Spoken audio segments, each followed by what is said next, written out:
मानव सभ्यता की कहानी सिर्फ युद्धों और राजाओं की नहीं, बल्कि हमारी जीवन शैली, समाज और संस्कृति के विकास की भी है। इस विकास की सबसे महत्वपूर्ण कड़ियों में से एक था पुरापाषाण युग, जिसे हमने हमारे पिछले वीडियो में विस्तार से समझा था। आज के इस वीडियो में हम बात करेंगे मध्यपाषाण युग और नवपाषाण युग की। ये दो युग मानव सभ्यता के विकास में एक क्रांतिकारी परिवर्तन लेकर आए। यहीं से इंसान ने शिकारी और घुमंतु जीवन से आगे बढ़कर खेती, पशुपालन और स्थायी बस्तियों की नींव रखी। तो आइए आगे बढ़ते हैं मध्यपाषाण युग की ओर। मध्यपाषाण युग का समय लगभग 10,000 ईसा पूर्व से 8,000 ईसा पूर्व तक माना जाता है। यह काल भूवैज्ञानिक दृष्टि से होलोसिन युग से संबद्ध था। अब जलवायु शुष्क होने लगी थी। जैसा कि हमने पिछले वीडियो में बताया था कि मध्यपाषाण काल को पुरापाषाण और नवपाषाण काल के मध्य संक्रमण की अवस्था के रूप में देखा जाता है। अर्थात इस काल में भी जीवन निर्वाह के लिए मनुष्य खाद्य संग्रह और शिकार पर ही निर्भर था, लेकिन अब शिकार और खाद्य संग्रह की पद्धति में बदलाव आ गया था। अब उपकरण के रूप में छोटे छोटे पाषाण उपकरण अथवा माइक्रोलिथ्स का प्रयोग होने लगा था। इन उपकरणों का विकसित रूप ज्यामितीय उपकरण के रूप में देखने को मिलता है। इन उपकरणों का आधार लगभग 5 सेंटीमीटर के मध्य होता था तथा इन्हें लकड़ी अथवा हड्डी के उपकरणों से जोड़कर निर्मित किया जाता था। इसके परिणाम स्वरूप तीर कमान के रूप में प्रक्षेपास्त्र तकनीक का विकास हुआ। इस काल में शिकार तकनीक में आई दक्षता एवं तीर कमान के माध्यम से छोटे पशु पक्षियों का शिकार करना भी संभव हो पाया। इसके अलावा इसी काल में मछली मारने की तकनीक भी विकसित हुई। इन सब के परिणाम स्वरूप खाद्यान्न उपलब्धता बढ़ गई। यही वजह है कि मध्यपाषाण काल से संबंधित स्थलों की संख्या में वृद्धि देखी गई। इसका मतलब है कि इस काल में जनसंख्या वृद्धि को प्रोत्साहन मिला था। यदि पशुपालन की बात करें तो इस काल में नियमित रूप से पशुपालन आरंभ नहीं हुआ था, लेकिन पशुपालन का आरंभिक साक्ष्य मध्य प्रदेश के आजमगढ़ और राजस्थान के बागौर से प्राप्त होता है। इसी प्रकार यदि कृषि की बात करें तो इस काल में विशुद्ध कृषि की शुरुआत तो नहीं हुई थी, लेकिन कुछ स्थानों पर हमें अनाज के साक्ष्य मिले हैं, लेकिन वे मात्र जंगली किस्म के अनाज हैं। साथ ही हमें सिलबट्टे का भी प्रमाण मिला है, जो तत्कालीन मानव का अनाज की ओर बढ़ता आकर्षण दिखाता है। इसी प्रकार यदि मिट्टी के बर्तन अर्थात मृदभांड की बात करें तो इनका भी नियमित प्रयोग अभी शुरू नहीं हुआ था, लेकिन हमें गुजरात के लंगनाज तथा यूपी के चोपानी मांडो नामक स्थल से मृदभांडों के प्रयोग का आरंभिक साक्ष्य मिलता है, जो इसी काल का है। आगे यदि स्थायी निवास की बात करें तो इसकी भी इस काल में मात्र छिटपुट शुरुआत ही हुई थी, जिसके साक्ष्य हमें प्रतापगढ़ के सराय नाहर राय और महादाहा नामक स्थल से मिलते हैं, लेकिन पूर्ण रूप से स्थायी निवास अभी आरंभ नहीं हुआ था। मध्यपाषाण काल में परिवार की परिकल्पना और अधिक विकसित हुई। अब शिकार अथवा खाद्य संग्रह के लिए जाने वाले समूह वयोवृद्ध सदस्यों को घर पर ही छोड़ने लगे तथा ये सदस्य बच्चों की देखभाल करने लगे। इस तरह परिवार की परिकल्पना उभर कर सामने आई। मध्यपाषाण काल में भी समाज बैंड समाज के स्तर पर ही बना रहा। हालांकि जीवन पद्धति में कुछ अंतर जरूर उभरने लगा था। जैसे पहली बार इस काल में मृतकों को दफनाने की पद्धति विकसित हुई। इसका मतलब है कि अब वे अपने पूर्वजों के प्रति एक प्रकार का लगाव का भाव विकसित करने लगे थे। इसी प्रकार कुछ मध्यपाषाण कालीन स्थलों से गर्त चूल्हों के साक्ष्य भी मिलते हैं, जिनसे यह पता चलता है कि इस काल में लोग नियमित रूप से भोजन पकाने लगे थे। इसके अलावा इस काल में लोगों का अपने आसपास के परिवेश से गहरा जुड़ाव होने लगा था। इसलिए इस काल में कला के प्रति विशेष रुझान देखा गया। जैसे राजस्थान के चंद्रावती नामक स्थल से एक चर्ट पत्थर मिला है, जिस पर रेखा चित्र अंकित है। साथ ही मिर्जापुर के पास सुहानी घाट से एक चित्रकला का साक्ष्य भी मिला है। इसके अलावा भीमबेटका से प्राप्त कुछ चित्र मध्यपाषाण काल से ही संबंधित है। साथ ही उड़ीसा के संबलपुर व सुंदरगढ़ से भी मध्यपाषाण कालीन चित्र मिले हैं। इस प्रकार हम समझ सकते हैं कि चाहे कृषि हो या स्थायी जीवन या कला, लगभग सभी क्षेत्रों में मध्यपाषाण काल के दौरान हमें संक्रमण की अवस्था नजर आती है, जिसकी परिपक्व अवस्था हमें नवपाषाण काल में देखने को मिली। तो आइए आगे बढ़ते हैं नवपाषाण काल की ओर। नवपाषाण काल का समय लगभग 8,000 ईसा पूर्व से 3,000 ईसा पूर्व तक माना जाता है। भारतीय उपमहाद्वीप में सबसे प्राचीन नवपाषाण कालीन स्थल मेहरगढ़ है। यह न केवल प्राचीनतम था बल्कि यह विकास की बेहतर अवस्था में भी आ चुका था।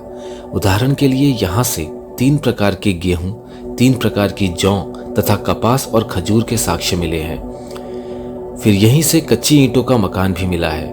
इसी प्रकार 6000 ईसा पूर्व से 4000 ईसा पूर्व के काल में उत्तर पूर्व में अनेक समृद्ध ग्रामीण बस्तियां अस्तित्व में आई।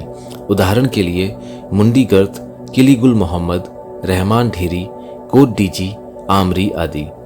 इसके बाद हमें भारतीय उपमहाद्वीप के अन्य क्षेत्रों में भी नवपाषाण कालीन स्थल मिलते हैं जो लगभग 3000 ईसा पूर्व के बाद के हैं, जैसे कश्मीर में बुर्ज होम तथा गुफ कराल, गंगा यमुना दोआब में चिरांद जो कि वर्तमान में बिहार के छपरा में है, साथ ही सेनुवाद, ताराड़ी, चेचत आदि स्थल मिले हैं। इसके अलावा कुछ स्थल बंगाल और असम आदि क्षेत्र में भी मिले हैं। दक्षिण भारत से प्राप्त स्थलों के बारे में बात करें तो यहाँ हमें आंध्र प्रदेश का उतनूर, तमिलनाडु का पयमपल्लई, कर्नाटक के ब्रह्मगिरी, टी नरसिंहपुर, मस्की आदि स्थल महत्वपूर्ण हैं। यहाँ हम बता दें कि दक्षिण भारत से प्राप्त नवपाषाण कालीन स्थल सबसे बाद के हैं, जिनमें कुछ स्थल लगभग 2500 ईसा पूर्व में अस्तित्व में आने लगे, लेकिन कुछ स्थल तो 1000 ईसा पूर्व में भी अस्तित्व में आए हैं। अर्थात यहाँ हम एक बार फिर समझ सकते हैं कि कुछ स्थल जो विकास की दौड़ में पीछे रह गए, वहां नवपाषाण कालीन स्थल काफी बाद में आए। नवपाषाण काल में मानव कहीं बेहतर किस्म के उपकरण बनाने लगे। इन्हें हम पॉलिशदार उपकरणों के नाम से जानते हैं। इन उपकरणों को घिसकर बनाया जाता था, अर्थात जहां पहले पत्थर से पत्थर को तोड़कर उपकरण बनाए जाते थे, वहीं अब पत्थर से पत्थर को घिसकर अधिक चिकने उपकरण बनाए जाने लगे। इन उपकरणों से न केवल शिकार करना आसान हुआ बल्कि भूमि खोदकर खेती करना भी संभव हो पाया।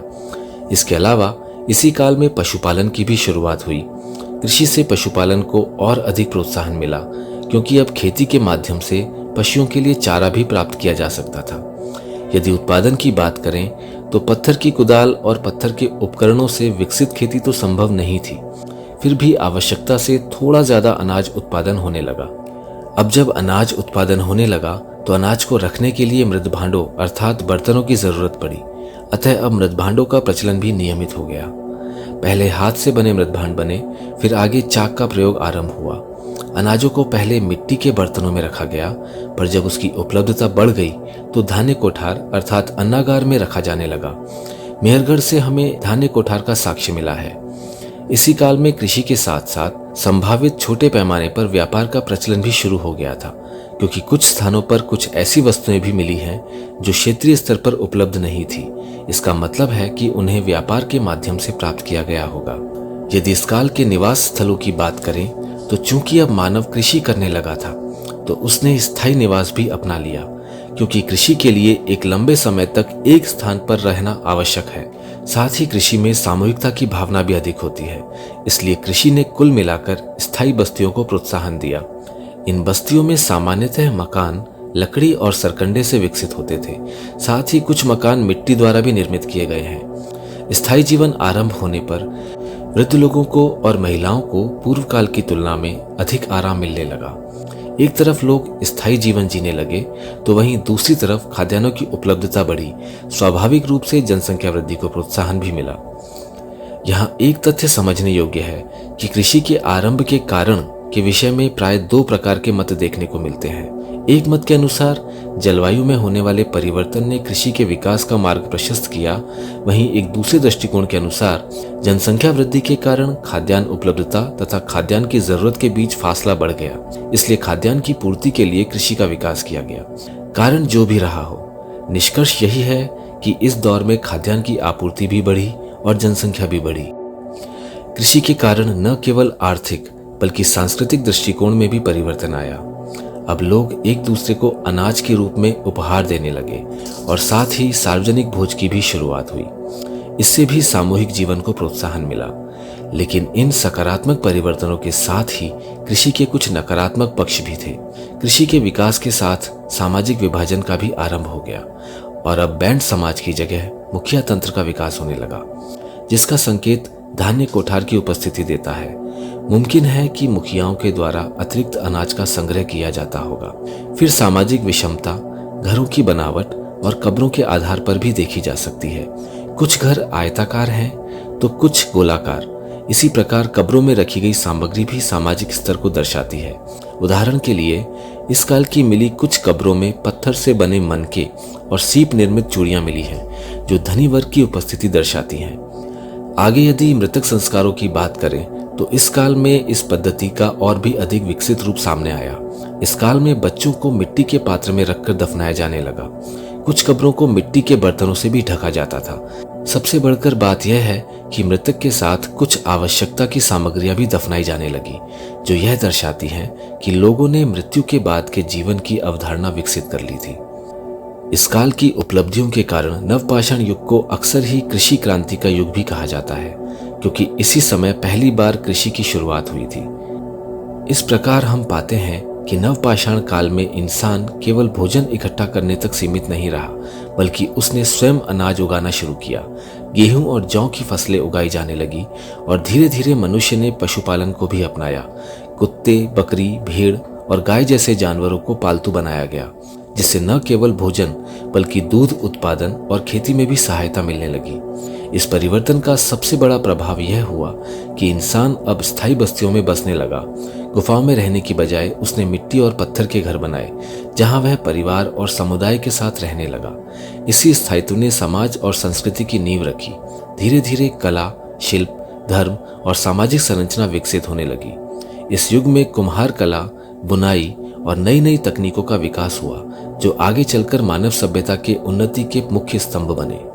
तो दोस्तों, आज हमने मध्य पाषाण और नवपाषाण युग को गहराई से समझा। अगले वीडियो में हम शुरू करेंगे हड़प्पा सभ्यता। तो हमारे साथ जुड़े रहिए और हमारे वीडियो को लाइक और चैनल को सब्सक्राइब करना न भूलें। धन्यवाद।